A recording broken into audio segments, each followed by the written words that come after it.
Hey, Eastham. Welcome back to Turn It Up Eastham, the official podcast of the town of Eastham. I'm Kayla Urquhart, the town's communication coordinator, and thank you for tuning in for episode 2. And I'm Rich Bienvenu, Assistant Town Manager and Finance Director.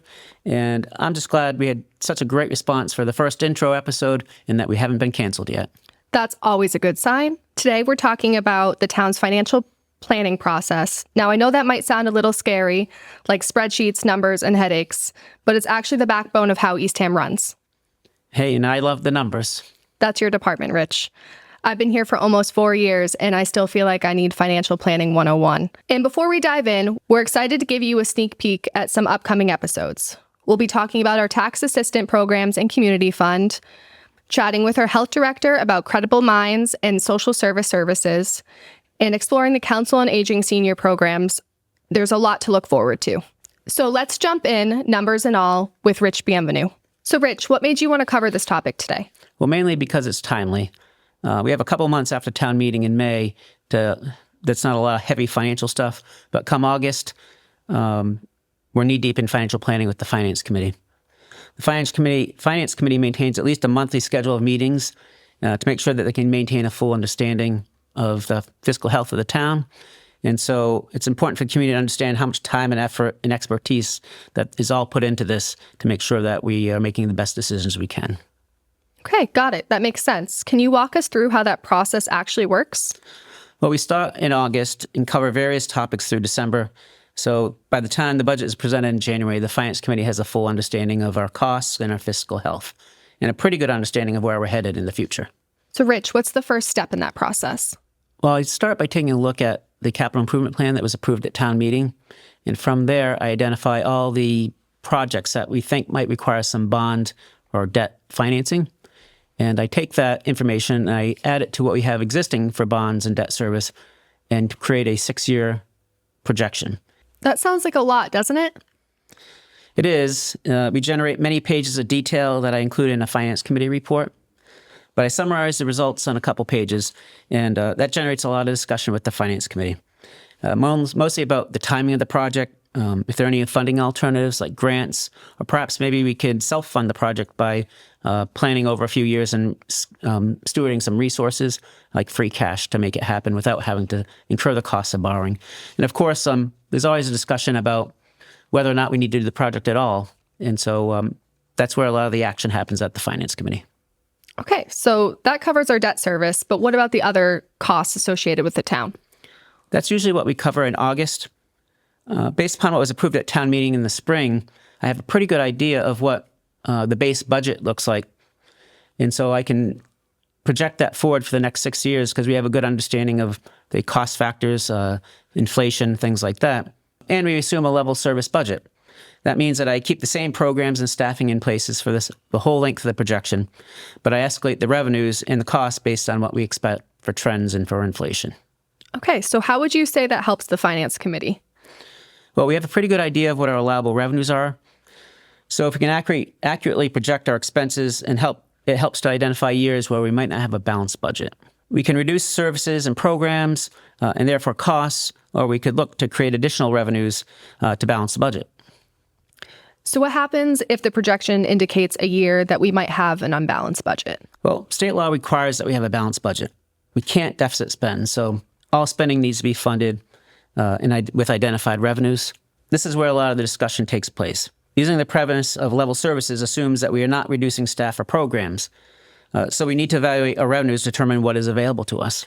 We don't have a lot of significant revenue opportunities. Eastham is primarily funded through our property tax. So typically, this is where the discussion about overrides comes up. And what does the override do to affect our property taxes and our tax rate in the future? Can you tell me what an override is? Sure. Well, state law only allows the property tax levy to go up no more than 2.5% from what it was in the prior year. We also get to add a factor. It's called new growth, which represents any new building or reconstruction that happened during the prior year that wasn't previously on the tax roll.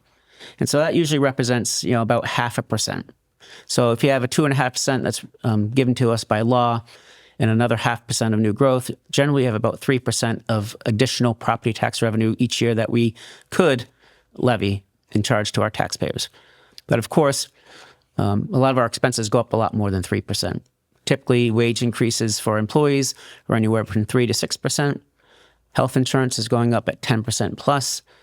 General insurance and our pension assessments are going up 6 to 7%. And those factors alone, what I call the budget busters, are the big drivers of our budget.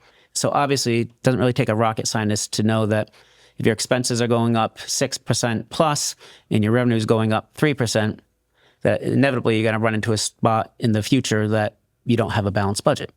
And that's what we would need an override for, to raise those additional revenues to fund our level service budget. Okay, so can you tell me how the town manages overrides? Well, that's a key part of this financial projection that we do. That kind of tells us when we can anticipate that the expenses are going to start to exceed our revenues. And we try to plan at least 3 years ahead. We know that we have employee unions that we bargain with every 3 years typically. And so we know what those costs are for those salaries. And so when we bring union contracts to town meeting for ratification and approval, we also like to tell community what the cost of those contracts are. So if they want to approve those contracts, we can assign, here's the cost to fund those contracts. And we ask the town meeting to approve that funding for the upcoming 3 years. So all of this is really interesting. Is there any other financial pieces as part of the planning process that we should know about? Oh, yeah, there's a lot more. Also, over the summer and into the fall, every town financial office, like the accounting office, the treasurer, collector, assessing, technology, we get them in front of the finance committee to give them an update on their operations in their office, just so they have a full understanding of all the finance offices and how they work together to maintain internal control and keep a solid set of books and records. But kind of the big thing that we just did recently is we had a last finance committee meeting in September. We did a year-end review of the financial results and our performance for last fiscal year. It ended on June 30th, 2025. So that's always a fun meeting. So that's really interesting. Can you tell us what those reports usually show? Well, this past year, it showed for, I think it was probably since I've been here, the 5th year of continuous improvement in our fiscal health. We report how much we have in fund balance, which is an important financial metric for our bond rating agencies and an indicator of fiscal health. It tells us how much free cash we're expecting to generate. It tells them what we have in different types of reserve funds and why. And it shows them, for example, how much we adopted to spend on our budget versus how much we actually spent and where those savings were generated from. So, for example, our biggest savings came from our health insurance expense account, indicating that we budgeted more than we needed to spend. But that was intentional because that's one of our most sensitive accounts that has the greatest possibility of increasing exponentially, sometimes at a 10 to 12% rate, going back to our discussion about only being able to raise 3% of revenues. It's also dependent upon our employee mix and who's taking our health insurance program or isn't taking our health insurance program. And so as people might recall, we added 4 new police officers last year. And as those police officers come on, if they take our health insurance, that drives up our health insurance budget. So I have to make sure that we always provide for a change in the employee mix. And then we also look at our revenue budget. How much do we anticipate to collect on various revenues like motor vehicle excise or short-term rental receipts, and compared to what we actually received. And again, we continue to show adherence to our financial policies. So our financial policies indicate that we want to budget somewhere between 80 to 85% of our receipts based on what we actually collected over the last 3 years. So that guarantees that we don't have revenue deficits and that we generate free cash that helps fund our capital plan. So the big thing that people are generally interested in hear about is the short-term rental receipts. We were down a little bit this past year, but still very healthy collections, well over $1.5 million. And of that amount, we had only budgeted about $1.1 million. So that extra $400,000 becomes free cash. But since it was generated from short-term rental receipts, part of our fiscal policies is that we're going to take that savings and put it into our wastewater stabilization fund to help manage taxes in the future as our debt for wastewater programs comes online. And then finally, I think the most important thing that year-end report shows is that overall great fiscal health. for the town, and that we self-rate ourselves against what Standard & Poor's, our bond rating agency, would consider about us when they look at our debt. And I'm happy to report that we continue to maintain a very high bond rating, the second highest, with S&P considers a very strong financial management score. So I think we're very proud of that and hope that continues. Now, the one negative factor, so to speak, that keeps us from getting that highest AAA rating is the level of debt we have, which is a little bit unavoidable because we're just coming off a water project and now ramping up for the wastewater project. But overall, our property tax burden relative to communities across the Cape and across the state is at least in the lowest half. And I think we're very creative in creating support programs for people that need some assistance. So we're going to continue to do that to help manage our tax burden as we have to take on new costs for wastewater and as inflation continues to be a tough issue for us to manage within the confines of Proposition 2.5. It's amazing to hear how much work goes into the financial planning process and how much we actually put into keeping Eastham's financial health strong. I think our listeners have a much more better understanding of the process now and maybe a little appreciation for the numbers. Well, it is a lot of work, and but it's important, and it really sets the tone for budget season.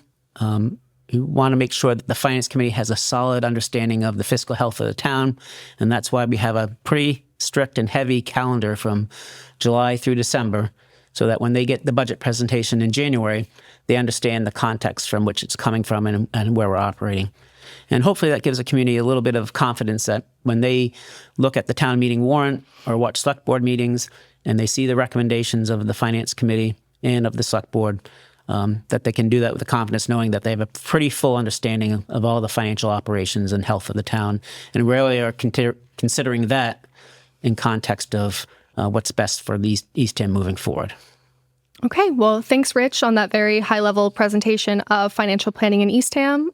We have all of these documents available on our website, so if you're more interested in diving into that, you can find it there. And now we're going to switch gears and talk about some exciting community updates happening around Eastham. On Saturday, October 25th, 3 to 5 p.m. on the Eastham Windmill Green, we have Halloween on the Green, which is a fun family activity for all. There'll be trick-or-treating, games, live music, and just family fun. A big thank you to the Recreation Department for pulling that off and all of our volunteers and community vendors that are going to come in and set up tables. We hope to see you there. To help you stay in the loop, we share all our weekly committee updates and meetings on Sunday nights on Facebook, so make sure to follow us there as an easy way to access the information. And also, this podcast is made for you, so we want to hear from you. If you have questions, concerns, anything you want addressed on this podcast, please email us at socialmedia@eastham-ma.gov. So that's going to be a wrap on today's episode. Thank you for tuning in to Turn It Up Eastham. I want to extend a big thank you to Rich Bienvenu, all of our town staff, and our finance committee for making our budget process and financial planning process as excellent as it is. Your staff and the town definitely appreciates it. We'll be back soon with another episode, and we'll bring stories, updates, and insights into Eastham. Thank you for tuning in.